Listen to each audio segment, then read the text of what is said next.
di kaum Ninawa, di mana kaum Ninawa itu kaum yang menyembah berhala. Jadi tidak menyembah seperti kita, menyembah kepada Allah Subhanahu wa Ta'ala. Nah, di situ kaum Nabi, maksud Ibu, kaum Ninawa ini hanya menyembah ke berhala. Mereka tidak punya iman seperti kita. Kalau kita kan suka sholat ya. Siapa yang suka sholat di sini? Ya. Alhamdulillah semuanya pasti insya Allah sholat ya. Nah, kaum Ninawa ini karena dakwahnya Nabi Yunus yang selalu bilang ke mereka, ayo ikutlah bersamaku agar kalian bisa menyembah kepada Allah. Jangan menyembah terus ke berhala. Gitu. Cuman kaum Ninawa ini bilang, saya tidak mau karena Tuhanku Tuhan yang berhala ini. Nah, udah kayak gitu, Nabi Yunus tuh diusir sama kaum Ninawa. Buat apa kamu di sini, Nabi Yunus? Bilangnya gitu. Kata Nabi Yunus, saya ingin berdakwah di sini. Semua kaum Ninawa ini menjadi yang beriman kepada Allah Subhanahu wa Ta'ala. Tapi kaum Ninawa tidak mau. Mereka ego semua. Hanya dua orang yang mengikuti Yunus ini, yang bernama siapa? Hidayah, Tanuk dan Rubil. Dari kaum Ninawa itu ada dua nama, Rubil dan Tanuk ya, yang mengikuti dari menyembah berhala ke menyembah Allah. Nah, dari situ Yunus marah tuh ke kaum Ninawa. Saya akan pergi saja. Saya tidak mau di sini lagi. Hanya saja, kata Yunus tuh, kalau kalian tidak cepat-cepat bertobat, Allah akan memberikan azab kepada kalian. Gitu. Cuman kaum Ninawa ini tidak menggubris dengan omongan Yunus. Nah, udah gitu Yunus tuh pergi. Akhirnya Yunus pergi. Ya udah, tidak apa-apa. Kaum Ninawa, selama 33 tahun saya berdakwah, saya tidak ada apa-apanya, kata Yunus. Sesudah Yunus pergi, kaum Ninawa pun bersukacita. Alhamdulillah, kalau bahasanya tuh yang beriman. Hore, Yunus di sini sudah tidak ada. Gitu. Buat apa kita beriman kepada Allah? Karena kita hanya menyembah berhala ini.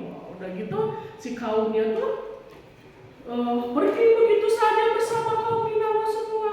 Yunus pergi, sudah pergi Yunusnya mendaki gunung.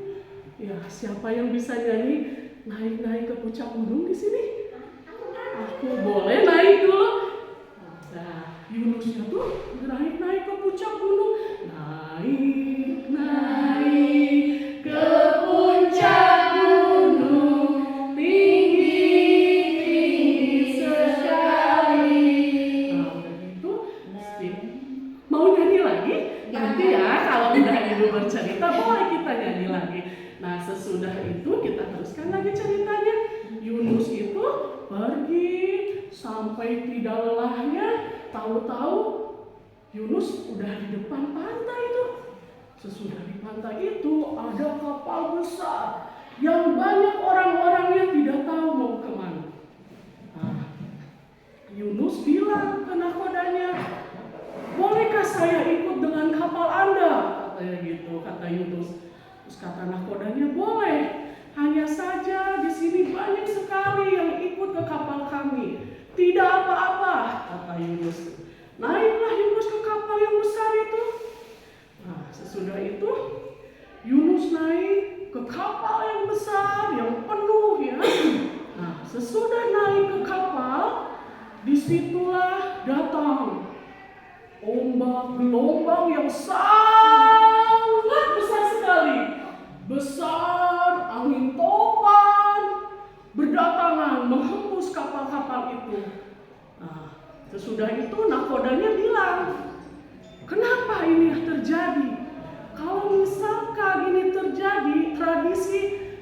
pasti ada orang yang dosanya besar, kata nakoda. Nah, udah gitu nakodanya bilang ke yang ikut ke kapal itu, ini pasti ada orang yang berbuat dosa kepada Allah yang sangat besar sekali. Kata nakodanya, gimana kalau kita dikocok nama-namanya, katanya gitu ya. Dengan penuh yang ikut di kapal itu, si nakoda bilang, ayo kita kocok.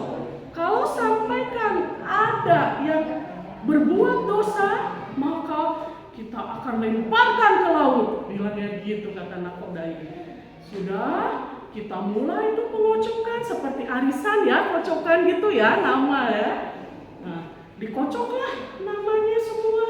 Yang keluar sampai 3 kali. Nama Yunuslah yang keluar. Yunus yang keluar namanya 3 kali. Yunus berpikir, saya sampai dikocok 3 kali, berarti saya dosa besar kepada Allah Subhanahu wa Ta'ala. Tahu dosa apa yang dilakukan oleh Nabi Yunus? Meninggalkan kaumnya. Iya, pintar. Ya, tepuk tangannya buat dia. Iya, betul sekali. Yunus tuh ingat bahwa Yunus ini meninggalkan kaum yang banyak itu, yang menyembah ke berhala. Sesudah itu, Yunuslah dengan dengan berat hati, Yunus menyeburkan ke laut. Nah, dari laut, Yunus meloncat ke laut. Ada ikan paus di situ yang besar sekali, sampai menelan Yunus ke dalam perutnya yang bulat-bulat. Anak-anak ibu punya perutnya yang gede? Mana coba perutnya? Mana coba pegang perutnya? Semua punya dong ya perut ya? Punya. Nah, Nabi Yunus menceburkan ke laut, dimakan oleh ikan paus. Nah, sesudah itu dari kaum Ninawa, karena banyaknya guncangan dari Allah Subhanahu wa Ta'ala dengan ingat omongan Yunus, mereka pun bertobat. Alhamdulillah, kaum Ninawa bertobat. Sekarang tidak menyembah berhala, tetapi mereka menyembah Allah Subhanahu wa Ta'ala. Nah, kita kembali lagi ke Yunus. Yunus sesudah masuk ke perut paus itu yang besar sekali, bau ya, sesak di dalam perut. Kalau kita berapa bulan ada di dalam perut mama-mama kita? 9 bulan, betul sekali ya. Ini Yunus, ada yang tahu Yunus di dalam perut paus berapa hari, berapa bulan? Belum tahu ya. Yunus ini ada di dalam perut 40 hari, 3 bulan lebih. Bayangkan, kita dulu tidak merasakan sesaknya di dalam perut ya, karena mama yang gendong-gendongin 9 bulan kan. Kalau Yunus kan udah besar tuh, udah tua ya. Dia dimakan paus di dalam perutnya tuh 40 hari. Ya, sesudah itu datanglah Allah memberikan ke kaum Ninawa, menerima tobatnya. Sesudah itu selama 40 hari Tuhan memerintahkan kepada ikan paus untuk mengeluarkan Nabi Yunus ya. Alhamdulillah, Nabi Yunus keluar, langsung memuntahkan ke darat. Langsung kata Nabi Yunus, alhamdulillah, saya akhirnya keluar juga dari perut ikan paus itu. Nah, sesudah itu Yunus bertobat juga kepada Allah bahwa saya telah melakukan dosa besar, kata Yunus kepada Tuhan, karena saya telah meninggalkan kaum Ninawa semenjak saya berdakwah selama 33 tahun.